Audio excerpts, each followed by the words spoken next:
ஹெல்த்தியான ஸ்நாக்கை பத்தி நான் எப்ப பேசினாலும் பணியாரம் தான் என்னோட ஃபேவரட் ஸ்நாக். ஸோ இன்னைக்கு நான் ஷேர் பண்ண போறது என்னோட புது வெர்ஷன் பணியாரம்.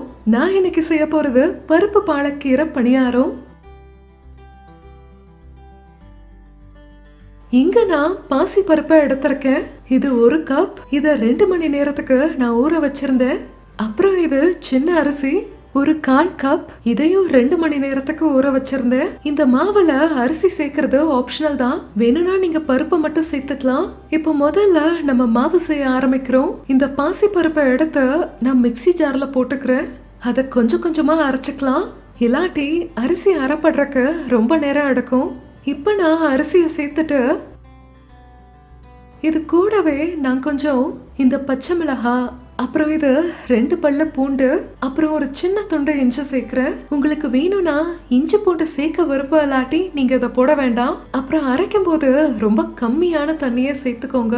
நமக்கு வேணும்னா அதை கடைசியில கூட சேர்த்துக்கலாம். ஏன்னா மாவு தண்ணி மாத்திரம் இருந்தா அப்புறம் பணியாரம் நல்லாலாம் வராது. இங்க பாத்தீங்களா, நம்ம மாவை இப்ப அரைச்சாச்சு. இது பாக்குறதுக்கு லேசா கெட்டியான மாவா இருக்கு. நம்ம மாவு தோசை மாவு இருக்குல்ல, அந்த மாதிரி தான் இருக்கணும். ஒரு மீடியம் சைஸ் நல்லா பொடியா வெட்டின வெங்காயம்.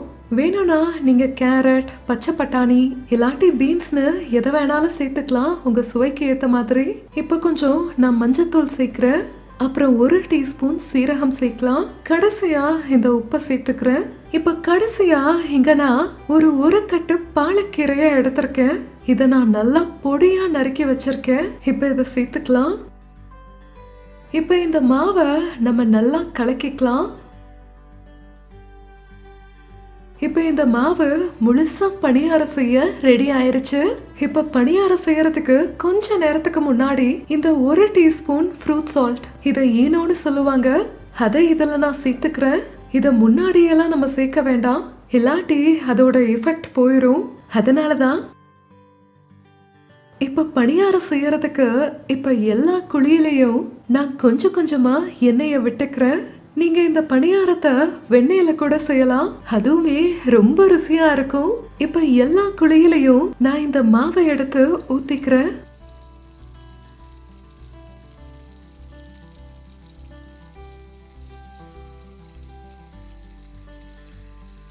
இப்ப இந்த பணியாரத்தை மூடி வச்சுட்டு மிதமான தீயில வேக விட்டுறலாம்.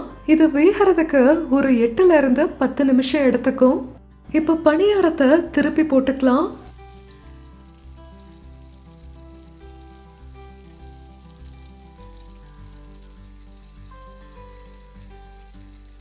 இங்க பாருங்களேன், 2 பக்கத்துல இருந்தும் நல்லா கிறிஸ்பியான பணியாரம் ரெடி ஆயிருச்சு. இப்ப இத தட்டுக்கு மாத்திக்கலாம். என்னோட ஃபேவரட்டான சூடான பணியாரம் ரெடி ஆயிருச்சு. இத வேகமா நான் பரிமாறிக்கிறேன். இது இன்னைக்கு நான் கொத்தமல்லி புதினா சட்னி கூட பரிமாற போறேன்.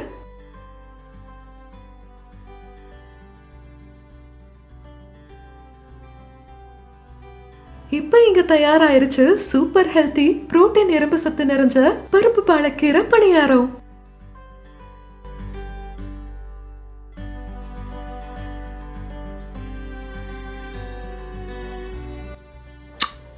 நான் என்ன சொல்றது, நீங்க ட்ரை பண்ணிட்டு எனக்கு சொல்லுங்க. சூப்பர்.